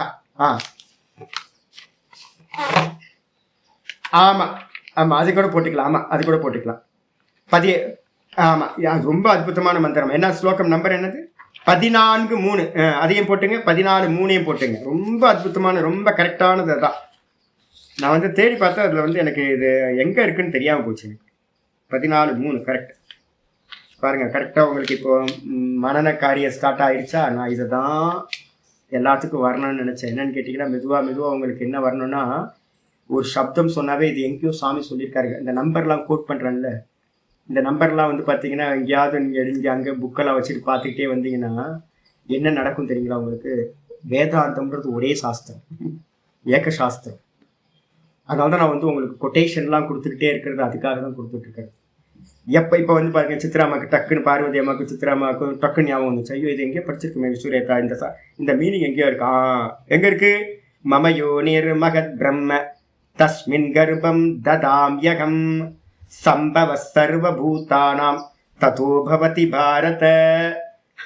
இந்த மகத் பிரம்மன் இருக்கே, அந்த மூல பிரகிருதி இருக்கு பார்த்தீங்கன்னா, அந்த மூல பிரகிருதியில வந்து பார்த்தீங்கன்னா எல்லாத்துக்கும் இது நான் வந்து பார்த்தீங்கன்னா அந்த இதில் வந்து கர்ப்பத்தில் வந்து பார்த்தீங்கன்னா நான் தான் வந்து பார்த்தீங்கன்னா கருவை வைக்கின்றேன் அப்படின்ற. ததாமியகம் கருவை வைக்கின்றன்னு அர்த்தம். தன்னுடைய ரேத்தஸை வந்து பார்த்தீங்கன்னா சங்கல்பத்தை அந்த அம்மாட்ட வந்து பார்த்தீங்கன்னா மாயா அம்மாட்ட இவர் தான் வைக்கின்றார். ரொம்ப அற்புதமான ஸ்லோகம் வந்து பார்த்தீங்கன்னா 14:3 இது பண்ணி ஆயிடுச்சு. இதுக்கப்புறம் வந்து பார்த்தீங்கன்னா பிரஜாபவக. பிரஜாபவகன்னு என்ன அர்த்தம்? திரும்ப அதே தான், ரேத்தஸா இருக்கிறதுனாலே அதே 14:3 வந்து பார்த்தீங்கன்னா இங்கே கோட் பண்ணுங்க. என்னன்னு கேட்டீங்கன்னா, அவர் தான் இந்த பிரஜைகளுக்கெல்லாம் காரணமா இருக்கார், உற்பத்தி காரணமா இருக்கார். அகம் ஆதிஷ்ச மத்தியம் ச, அவர் தான் ஆதி காரணமா இருக்கார், அப்பாவா இருக்கார். பிதாகமஸ்ய ஜகத்தக, நான் தான் இந்த உலகத்துக்கு அப்பான்றார். பிதாகமஸ்ய ஜகத்தக, இந்த உலகிற்கு அப்பாவா நான் இருக்கேன் அப்படின்றார். இதெல்லாம் எதுக்கு தெரியுங்களா உங்களுக்கு? நம்ம வந்து பார்த்தீங்கன்னா பிரார்த்தனை பண்ணுறதுக்கும் நான் சொன்னேன்ல ஒரு அந்யோன்ய தன்மை வரணும் எப்போவுமே. இந்த பக்தி வந்து பார்த்தீங்கன்னா எப்படி இருக்குது அப்படின்னா, பகவான் எங்கேயோ இருக்காருன்னு நம்ம வந்து பார்த்தீங்கன்னா அவரை ரொம்ப டிஸ்டன்ஸ் பண்ணி வச்சுருக்கோம் நம்ம தூரத்தில். இப்போ இந்த மந்திரங்கள் இதெல்லாத்தையும் கேட்கும்போது வந்து பார்த்தீங்கன்னா நமக்கு என்ன ஆகும்? ரொம்ப க்ளோஸாக நம்மளை கொண்டு வர்றது. மெதுவா பகவானை வந்து பார்த்தீங்கன்னா ஆவேசிதமாகிறது. பகவான் தான் எனக்குள்ளார இருக்காருன்னு அவருக்குள்ளார நம்ம வந்து பார்த்தீங்கன்னா பிரவேசம் பண்ணணும். அதுக்காக தான். அப்போ என்ன அர்த்தம் அப்படின்னு கேட்டினா, என்னோட அப்பாவா அவர் தான் இருக்கார். பிரஜாபவா சர்வாகா பிரஜாகா, எல்லா பிரஜைகளும் எத்து சகாஷாத் உத்பவந்தி, எவரிடத்துல வந்து பார்த்தீங்கன்னா உற்பத்தி ஆகின்றனவோ.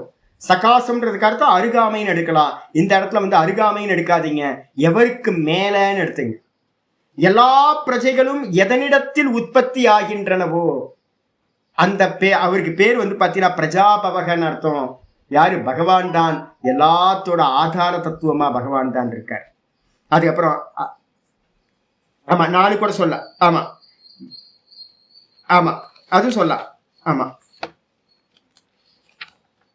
அகம்பீஜமா கரெக்ட். 14 நாள் எடுத்துங்க. 14 நாள் வந்து பார்த்தீங்கன்னா பீஜம்னே வார்த்தையை போடுறாரு. அங்கே பீஜமே இருக்கு. சரியானது பீஜம்னா ரேத்தஸ் இருக்கு பார்த்தீங்களா? அந்த ரேத்தஸா நான் தான் இருக்கேன் அப்படின்னு வந்து பார்த்தீங்கன்னா அந்த அடுத்ததுலயே இருக்கு உங்களுக்கு. 14 நாள் சர்வயோனிஷு கௌந்தேய மூர்த்தய சம்பவந்தியாக தாசாம் பிரம்ம மகத்யோனிகி அகம் பீஜ பிரதப்பிதா. நான் தான் வந்து பார்த்தீங்கன்னா எல்லா கருவிலையும் வந்து பார்த்தீங்கன்னா நான் தான் இருக்கேன். நான் ஏற்கனவே உங்களுக்கு பிராணனை பற்றி பேசும்போது சொல்லியிருக்கேன். எல்லா ஜீவராசிகள்லையும் சிரேஷ்டக முதல்ல உள்ள போகிறது யாரு? பீஜ ரூபத்தில் யார் உள்ள போறா? அந்த பகவான் தான் உள்ள போறார் பிராண ரூபத்தில். அப்போ பிராண ரூபத்தில் பகவான் இருக்கார் அப்படின்னா ஒவ்வொருத்தரோட கருவிலையும் யார் இருக்கா? ஒவ்வொருத்தரோட கருவிலையும் வந்து பார்த்தீங்கன்னா அதான் இருக்கார். நாங்கள் என்ன பண்ணுவோம் தெரியுங்களா? இங்கே நிறைய குருவிக்காரங்க நிறைய இருக்காங்க. குட்டி பொண்ணுங்களா நிறைய பொண்ணுங்க வந்து பார்த்தீங்க அப்படின்னா எப்பவுமே கேரி ஆகிட்டே இருக்காங்க. அதான் எனக்கு ஆச்சரியமா இருக்காது. வயிறு பெருசாகவே இருக்கு. ஒருவேளை என்ன ஏமாத்துறதுக்கான தெரியல. எல்லாரும் இந்த நம்ம சனாதன தர்மத்தில் என்ன இருக்கு அப்படின்னா கர்ப்பஸ்திரினா ஒரு மரியாதை இருக்கு எப்பவுமே. நாங்களாம் வந்து பார்த்தீங்கன்னா என்ன பண்ணுவோம்னு கேட்டால் எதை கேட்டாலும் கொடுத்துட்றது அப்படின்னு முடிவு பண்ணி வச்சிருக்கேன்.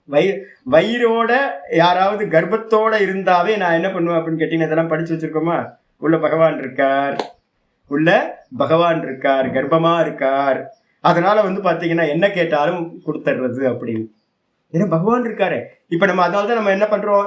யாரெல்லாம் கர்ப்பஸ்திரீகளா இருக்காங்களோ அந்த கர்ப்பத்துக்குள்ளார பகவான் தான் இருக்காருன்னு பாவிக்கிறேன். இது மாதிரி பாவிச்சோம் அப்படின்னா ரொம்ப ஹெல்ப்பா இருக்கும். இதுக்கப்புறம் 90வது நாமம் வந்துடுது அகக. அககன்னா என்ன அர்த்தம்? பகல் போன்று பிரகாசிக்கிறவர். யார் பகல் மாதிரி பிரகாசிக்கிறது? சூரியன் தான். சூரியன் தானே பகல்ல பிரகாசிக்கிறார். நான் அதனால தான் சொன்னேன். என்னன்னு கேட்டீங்கன்னா ஆதித்யோகவை பிராணஹ மந்திரம் இருக்கு. பிராணன் என்னப்பா அப்படின்னா பிராணோவை ஆதித்யா. ஆதித்யன் தான் பிராணன், பிராணன் தான் ஆதித்யன். அந்த பிராணனுக்கு பேர் தான் நம்ம என்ன பண்ணியிருக்கோம், ஹிரண்ய கர்ப்பர்னு பேர் வச்சிருக்கோம். சமஷ்டி பிராணன் தான் வந்து பார்த்தீங்கன்னா ஹிரண்ய கர்ப்பர். அவர் எங்க இருக்கார், சூரிய மண்டலத்துக்குள்ளார இருக்கார். சூரிய மண்டலத்துல இருந்துகிட்டு வந்து பார்த்தீங்கன்னா எல்லாத்தையும் பிரகாசிக்கிறார் அவர். அப்போ வந்து பார்த்தீங்கன்னா இந்த உலகத்தை ஃபுல்லாக பிரகாசிக்கிறவர் வந்து பார்த்தீங்கன்னா யார் அப்படின்னு கேட்டிங்கன்னா, நம்ம ஏற்கனவே வந்து பார்த்தீங்கன்னா கீதாலேயே பார்த்துருக்கோம். ஆதித்யானாம் அகம் விஷ்ணுகு அப்படின்னு வந்து பார்த்தீங்கன்னா ஏற்கனவே ஒரு நாமம் பார்த்துருக்கோம். நம்ம எல்லா ஆதித்யர்கள், துவாதச ஆதித்யர்கள்லையும் நான் என்னவா இருக்கேன் அப்படின்னு கேட்டிங்கன்னா, நான் ஆதித்யானாம் அகம் விஷ்ணுகு 10:21 வந்து பார்த்தீங்கன்னா சொல்லப்பட்டிருக்கு. நம்ம வந்து பார்த்தீங்கன்னா ஆதித்ய ரூபத்தில் இந்த பகலை நம்ம கணக்கிடுறத அதை வச்சு தானே பிரகாசிக்குது. சூரியன் இல்லைன்னா பிரகாசிக்காது இல்லை. அப்போ வந்து பார்த்தீங்கன்னா அகக, பகல் போன்று பிரகாசிப்பவர். பாஷிகார் சொல்றாரு பிரகாச ரூபத்வா தகக, பிரகாச ரூபமா இருக்கிறதுனால அவர் வந்து பார்த்தீங்கன்னா கோடி சூரிய பிரகாசம் நம்ம சொல்றோம். ஆயிடுச்சா?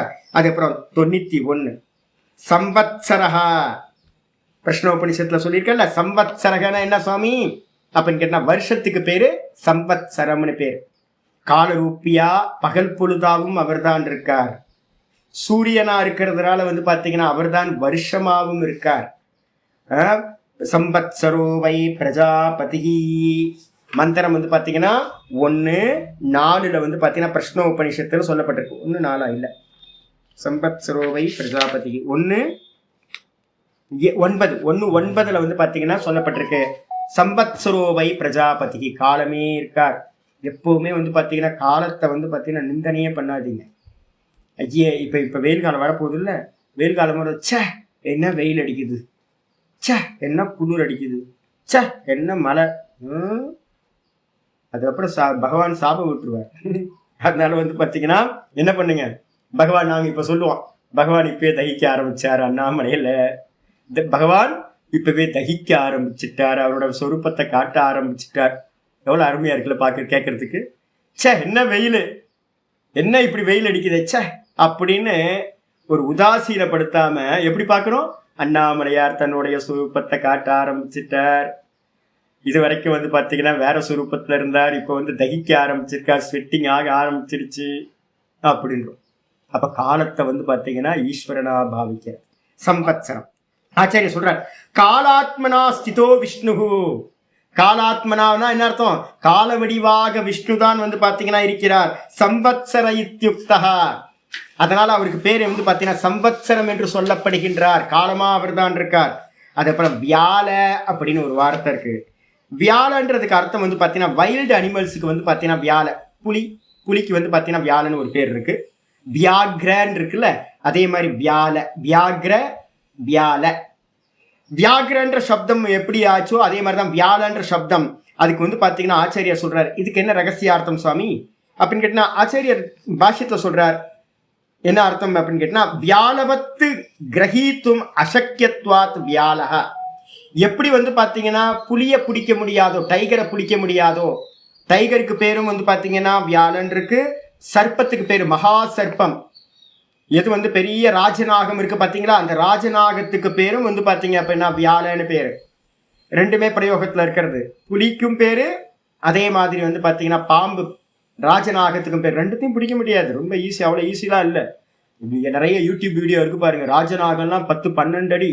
ஏன் தெரியுங்களா ராஜநாகன் பேர் வந்துச்சு உங்களுக்கு? அதோட ஃபுட்டே வந்து மற்ற நாகம் தான். என்ன யோசிச்சு பாருங்க, மற்ற நாகத்தை எல்லாத்தையும் அது சாப்பிடும், பாம்பெல்லாம் அது சாப்பிடும், வேற எதையும் சாப்பிடாது. அப்போ அதை பிடிக்க முடியுமான்னு, என்ன அடி, ஒரு 10 அடி 12 அடிலாம் இருக்கும். எந்திரிச்சு நின்றுச்சுன்னா 7 அடி 8 அடிக்கு வந்து நிற்கிது. எவனா இருந்தாலும் இது பண்ண முடியாது. முகத்தை விரிச்சு காட்டுச்சுன்னா பயந்துருவோம், ஓடி போயிடுவோம் நம்மெல்லாம்.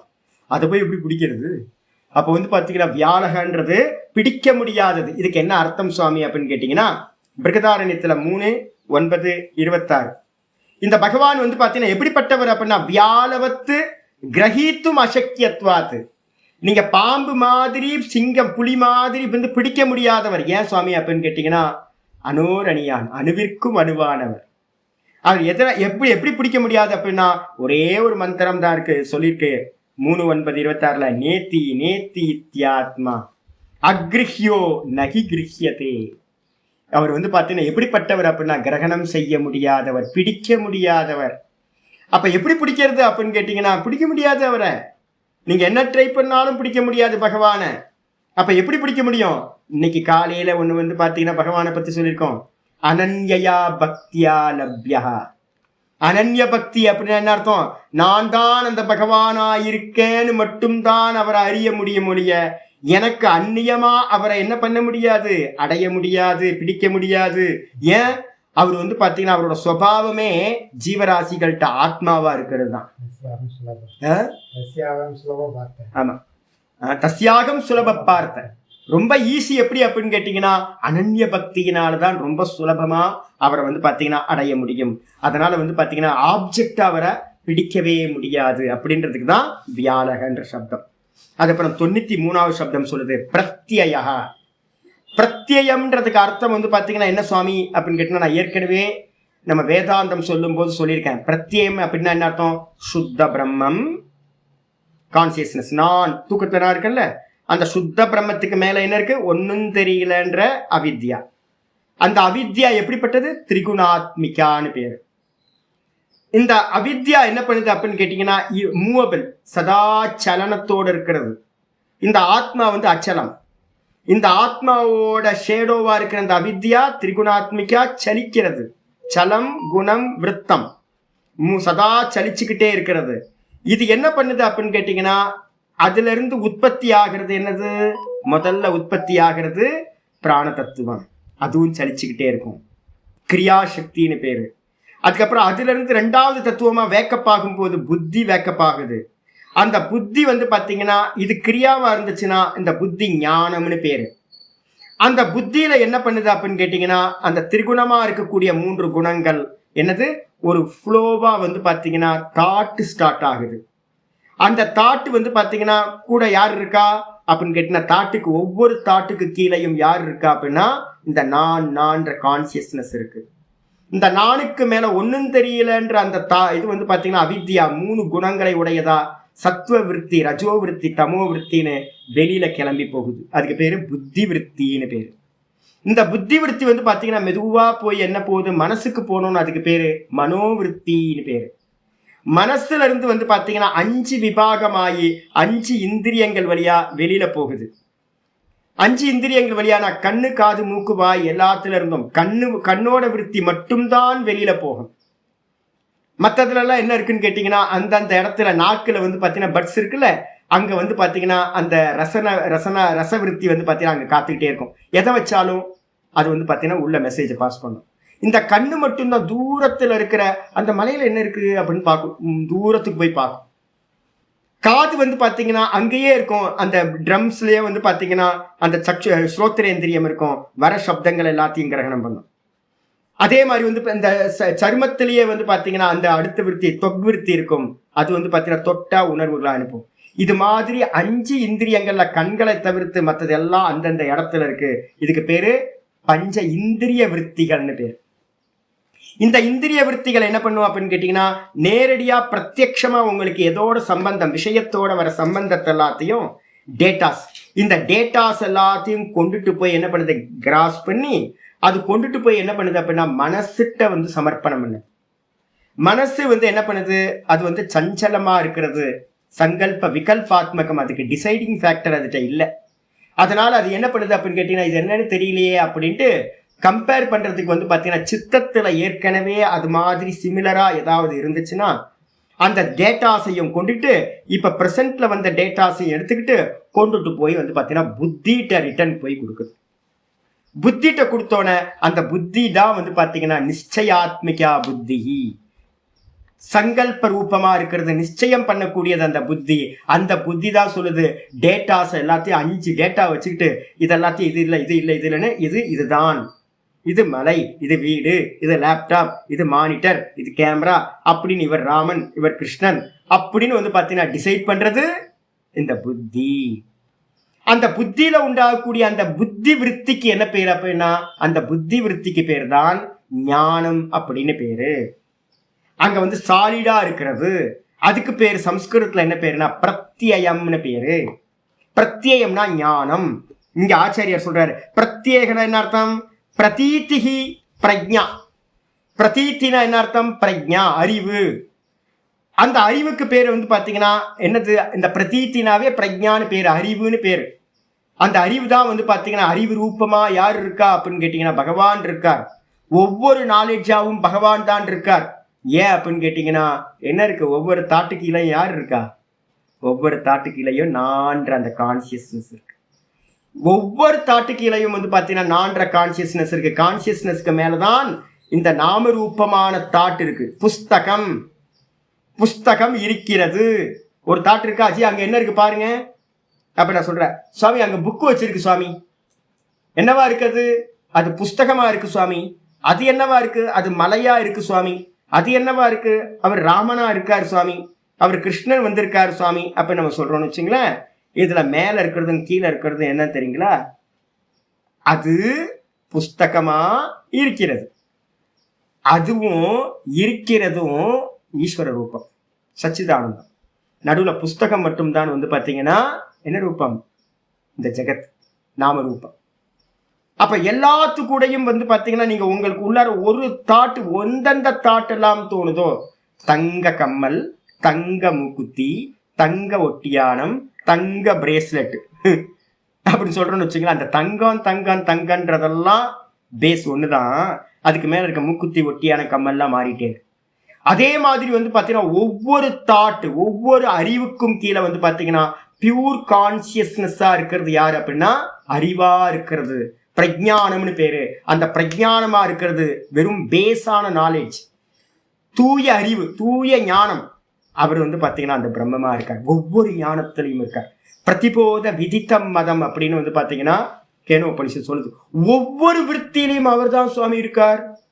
ஒவ்வொரு தாட்டிலையும் பிரதிபோதம், ஒவ்வொரு போதத்திலையும் ஒவ்வொரு அறிவிலையும் வந்து பாத்தீங்கன்னா பகவான் இருக்கார் அப்படின்னு வந்து பாத்தீங்கன்னா கேனோபனிஷத் சொல்லுது. அவர் எப்படி அறியறது, எங்கேயும் போகாத, எல்லா தாட்டு, எந்த தாட்டு வந்தாலும் பார்த்துக்கிட்டே இரு. நாமரூபத்தை எல்லாத்தையும் உதாசீனப்படுத்திக்கிட்டே இருந்தீங்கன்னா நாமரூபத்துக்கு கீழே ஒவ்வொரு போதத்திலையும், ஒவ்வொரு தாட்டிலையும், ஒவ்வொரு புத்தி விருத்தியிலையும் அந்த பரமாத்மா கீழே இருக்க, எங்கேயும் தேடி போவேன்னா அப்படின்னு சொல்லுது. அதனாலதான் இங்க சொல்லுது பிரஜானம் பிரம்ம. அந்த ஒவ்வொரு புத்தி விருத்திக்கு கீழேயும் இருக்கக்கூடிய அந்த பியூர் கான்சியஸ்னஸ் இருக்கே, அதுக்கு பேர் தான் பிரஜானம், அதுதான் பிரம்மம் அப்படின்னு மந்திரம் சொல்லுது. இதுக்கு அடுத்தது ஆச்சாரிய சொல்றாரு சர்வ தர்ஷனக. சர்வ தர்ஷனகனா என்ன சுவாமி அப்படின்னா சர்வாணி தர்ஷனாத்மகானி அக்ஷீனி யஸ்ய. எவருக்கு வந்து பாத்தீங்கன்னா பார்க்கக்கூடிய, தர்ஷனாத்மகம்னு என்ன அர்த்தம், பார்க்கின்ற வடிவா இருக்கிறது. எதெல்லாம் பார்க்கிற சாமர்த்தியம் இருக்கோ அந்த எல்லா வடிவை உடையவங்க, பார்க்கிற வடிவை உடையவைகளையும் கண்களாக கொண்டவர். எதெல்லாம் பார்க்குதோ, எதெல்லாம் பார்க்குது, இந்திரியங்கள் பார்க்குது, மனசு பார்க்குது, புத்தி பார்க்குது. புத்தியில தான் ஞானம் உண்டாகுது. வெளியில பாத்தீங்கன்னா இந்த கண்ணாடியை வச்சு பார்க்கிறேன், உபநேத்திரம்னு பேரு. இந்த கண்ணாடியை வச்சுட்டு நான் பார்க்கிறேன்.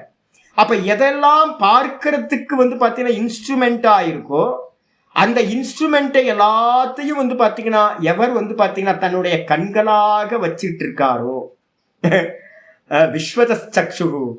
பகவானோட பேர் என்ன பேரு அப்படின்னா விஸ்வமே கண்களாக உடையவர். இந்த உலகத்துல இருக்கிற எல்லா கண்ணும் வந்து பாத்தீங்கன்னா அவரோட கண்கள். அதனால அவருக்கு என்ன பேரு அப்படின்னா சர்வ தர்ஷனகன்னு பேரு. எறும்போட கண்ல இருந்தும் அவர் பார்க்கிறார், மனுஷனோட கண்ல இருந்தும் பார்க்கிறார், பட்சிகளோட கண்ல இருந்தும் பார்க்கிறார், எல்லா ஜீவராசிகளோட கண்களில் இருந்தும் அவர் பார்க்கிறார். கான்சியஸ்னஸா அவரோட நாலேஜ் எப்படிப்பட்டது அப்படின்னா சர்வ தர்ஷனக, எல்லாத்தையும் பார்க்கிறார். ஏன் அப்படின்னா சர்வாத்மகத்வாத். அவர் தான் வந்து பார்த்தீங்கன்னா சர்வாத்மாவா இருக்கார், எல்லாமா இருக்கார், தங்க மாதிரி. அதனால வந்து பார்த்தீங்கன்னா விஸ்வதஸ்சக்ஷு. ஸ்வேதாஸ்வதர உபனிஷத் சொல்லுது இந்த மொத்த ஜெகத்தே வந்து பார்த்தீங்கன்னா எவருக்கு கண்களோ, இந்த மொத்த ஜெகத்தோட எல்லா கண்களும் வந்து பார்த்தீங்கன்னா அவரோட கண்கள் தான். விஸ்வாக்ஷம் நாராயண உபனிஷத் சொல்லுது விஸ்வாக்ஷம். இந்த விஸ்வத்தையே வந்து பார்த்தீங்கன்னா கண்களை கொண்டவர் அப்படின்னு வந்து பார்த்தீங்கன்னா என்ன சொல்லுது இந்த நாராயண உபனிஷத்தும் சொல்லுது. அதனால இது ஸ்ருதேகே அப்படின்னு முடிஞ்சு. விஸ்வதோமுகம் புருஷ சூக்தம் ஃபுல்லா அப்படி இருக்கு, ஸ்வேதாஸ்வதரம் ஃபுல்லா இருக்கு, நிறைய மந்திரங்கள் இருக்கு. இந்த ஸ்லோகத்துல வந்து பாத்தீங்கன்னா மொத்தம் வந்து 10 நாமங்கள் சொல்லப்பட்டிருக்கு. ஒவ்வொன்றா படிச்சுவோம். ஓம் சுரேஷாய நமஹ, ஓம் சரணாய நமஹ, ஓம் ஷர்மனே நமஹ, ஓம் விஸ்வரேதசே நமஹ,